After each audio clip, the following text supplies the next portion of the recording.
Hi, frog friends. I am back with another story. This is Paul Bunyan, A Tall Tale, retold and illustrated by Stephen Kellogg. A tall tale. What's a tall tale? It's kind of like a fairy tale.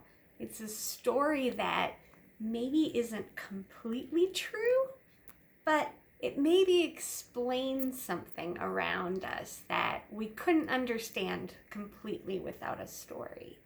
So we're going to read this today, but I will tell you, as a Minnesotan, I think they even stretched this story a little bit further.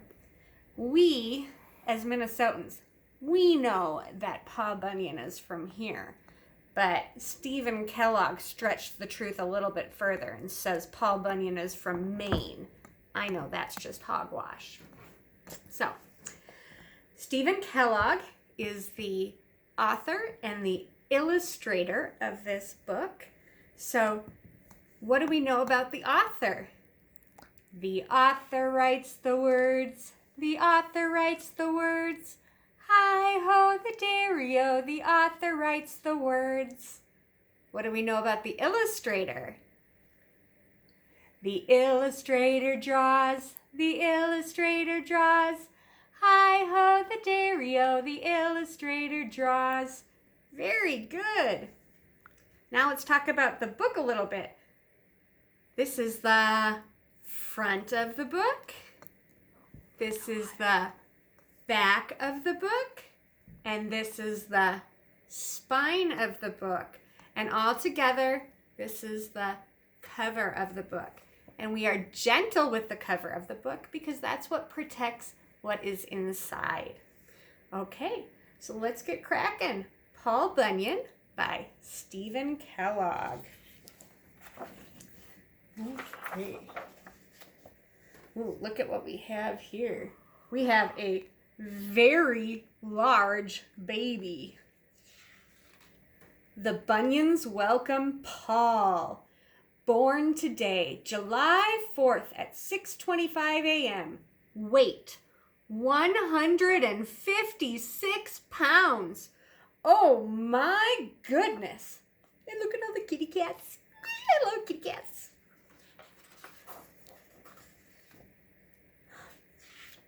There's that really big baby.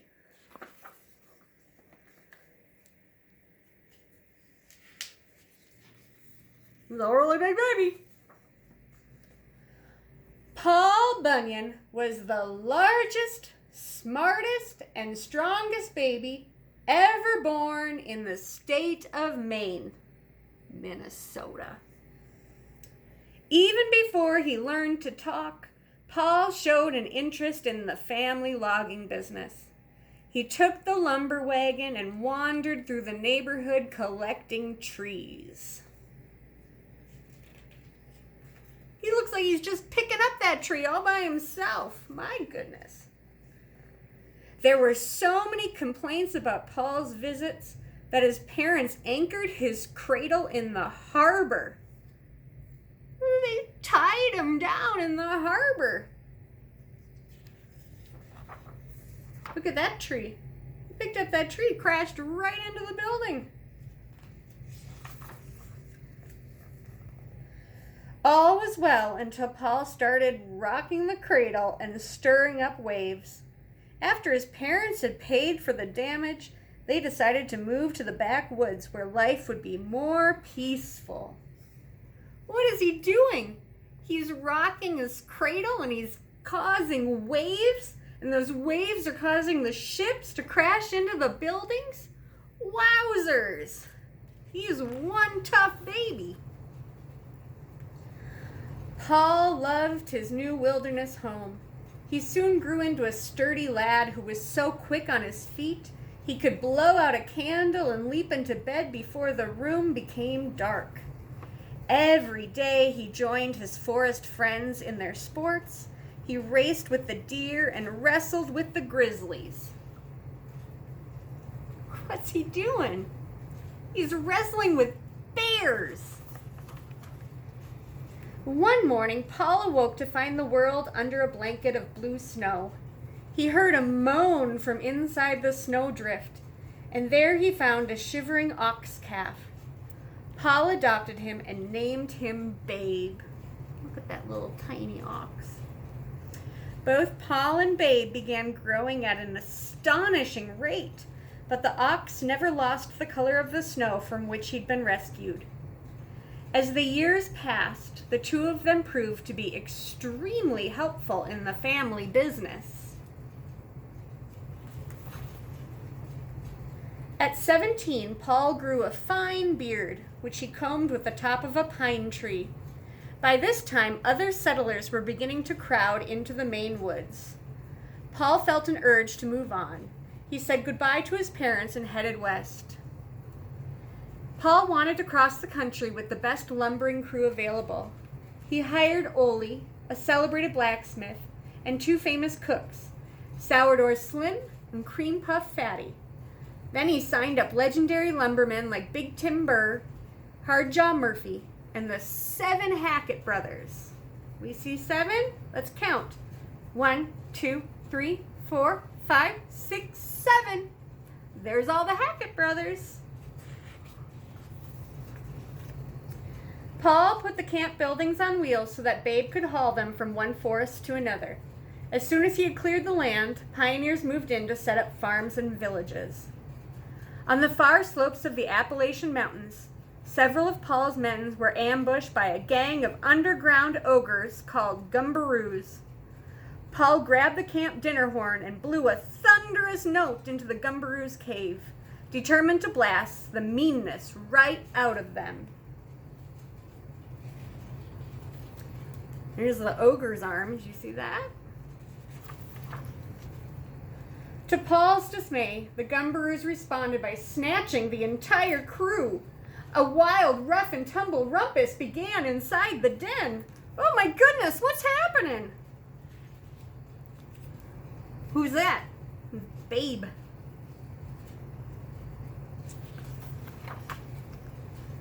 When that historic tussle was over, the gumbaroos needed 6 weeks to untangle themselves. They're all tied in knots. They disappeared into the depths of the earth, and they've never been heard from since. Paul's next job was to clear the heavily forested Midwest. He hired armies of extra woodsmen and built enormous new bunkhouses. The men sailed up to bed in balloons and parachuted down to breakfast in the morning. We made a parachute. Unfortunately, the cooks couldn't flip flapjacks fast enough to satisfy all the newcomers. All the parachutes. To solve the muddle, Paul built a colossal flapjack griddle. The surface was greased by kitchen helpers with slabs of bacon laced to their feet. Flapjacks are pancakes. Look, they've got butter and bacon strapped to their feet so that they can make more pancakes. Every time the hot griddle was flooded with batter, it blasted a delicious flapjack high above the clouds. Usually the flapjacks landed neatly beside the griddle, but sometimes they were a bit off target. Paul took a few days off to dig the St. Lawrence River and the Great Lakes so the barges of Vermont maple syrup could be brought to camp. That's a lot of maple syrup. Do you like maple syrup? I love pancakes and maple syrup. Fueled by the powerful mixture of flapjacks and syrup, the men leveled the Great Plains and shaved the slopes of the Rocky Mountains. They probably would have sawed the peaks themselves into logs if a blizzard hadn't suddenly buried the entire mountain range. That blizzard continued for several years, snuffing out the springs, summers, and autumns. The crew burrowed into their bunkhouses and hibernated. Babe became so depressed that Paul asked Ole to make a pair of sunglasses for his friend. When Babe saw the world colored green, he thought he'd stumbled into a field of clover. He began eating the snow with such gusto that soon the treetops reappeared. See, they're making sunglasses there for Babe. Here's his green sunglasses. turned everything green. He thought it was spring. At that point, all those pent-up springtime simply exploded, dissolving the storm clouds and the remaining snow. Paul and his friends invited some newly arrived settlers to join them in a celebration of all the holidays that had been missed. After the festival, the lumberjacks continued their journey. But as they headed southwest, the blistering sun and the giant Texas varmints proved to be more of a problem than they had expected.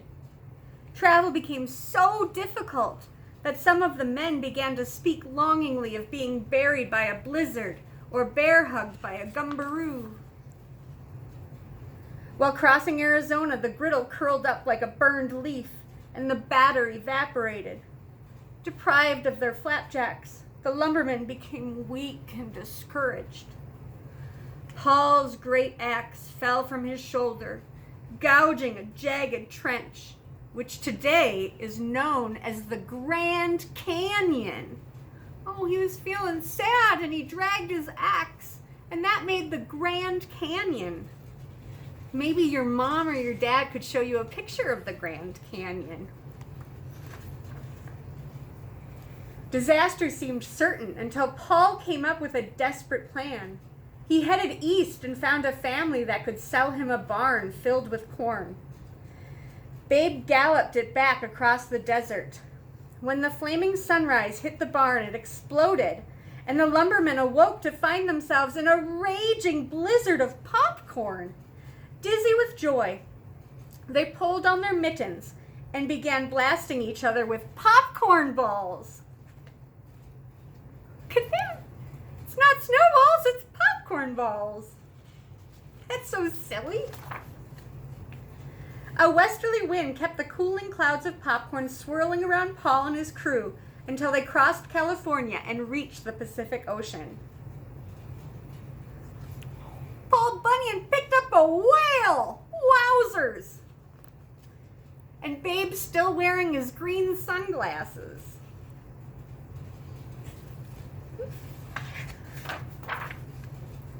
After he had crossed the country, some say that Paul gave up lumbering and rambled north searching for new areas of untouched wilderness.